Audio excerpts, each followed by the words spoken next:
Did you know that not all gods in Greek mythology were loved by the people?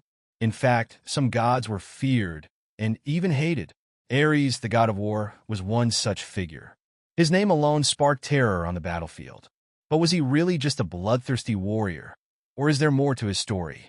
Join me as we unravel the tale of Ares, the mighty and controversial Greek god of war.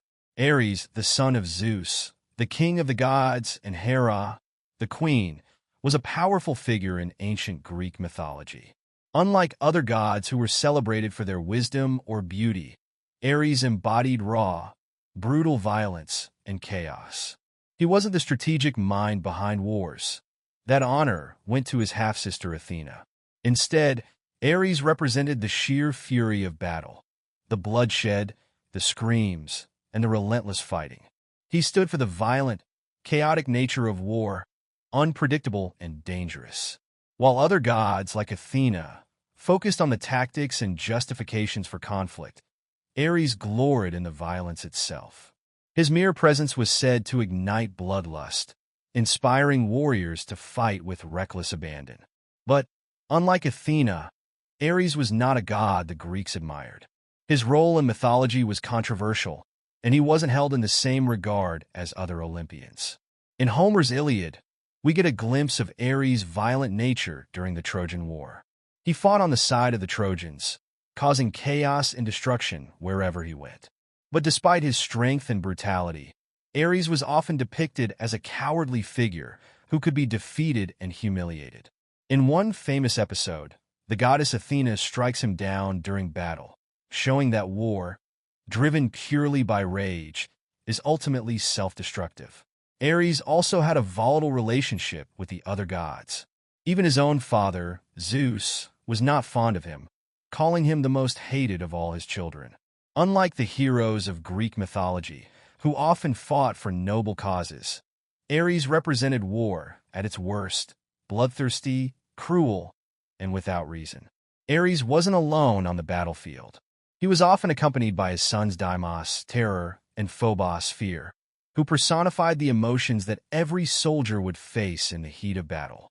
With these two by his side, Ares spread panic and dread among his enemies, ensuring that every fight was filled with chaos. Also by his side was Eris, the goddess of strife, whose name means discord. She thrived in the havoc of war, ensuring that conflict followed wherever Ares went.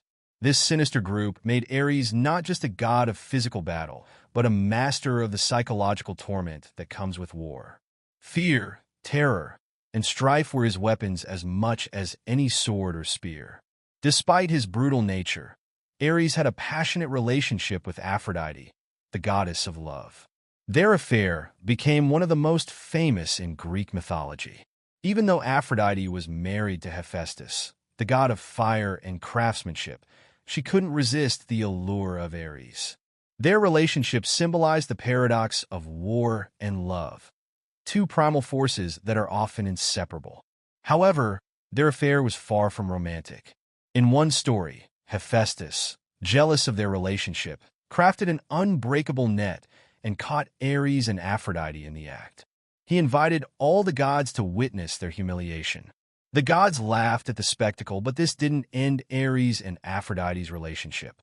Their love affair continued, symbolizing the duality of love and war, opposing forces that often intertwine in mythology. One of the most fascinating aspects of Ares' character is his rivalry with his half-sister, Athena, the goddess of wisdom and warfare. While Ares represented the chaotic and bloody aspects of battle, Athena symbolized strategic warfare, discipline, and the pursuit of victory for just causes. She was everything Ares was not: calculated, focused, and revered. In the Iliad, their conflict comes to a head when Athena supports the Greeks and Ares backs the Trojans. In a dramatic confrontation, Athena defeats Ares, once again demonstrating that brute force alone cannot win wars. This rivalry represents two sides of the same coin. War can be either destructive or strategic, chaotic or purposeful. While Ares may not have been beloved by the Greeks, he still had his followers. Soldiers and warriors who craved power and victory offered sacrifices to Ares before battle. His most notable cult site was in the city of Sparta, a society known for its militaristic values and admiration of war. For the Spartans, Ares represented everything they stood for: strength, discipline, and unrelenting power on the battlefield. Yet, even among his worshippers, Ares was a figure more feared than loved. His temples were few compared to other gods, and offerings were made as much to appease him as to win his favor. The ancient Greeks understood the destructive nature of war and prayed that Ares' wrath would be directed at their enemies, not at them. Ares' legacy as the god of war remains a powerful reminder of the dual nature of conflict. He represents the darker, more primal side of war, the part that revels in chaos, destruction, and fear. While Athena may have been the celebrated goddess of war, Ares' role in mythology serves as a cautionary tale about the dangers of unchecked violence and aggression. Even today, Ares continues to inspire stories, films, and discussions about the nature of conflict. His presence in popular culture, from video games to movies, reminds us that the god of war still holds sway over our imaginations. So, what do you think of Ares?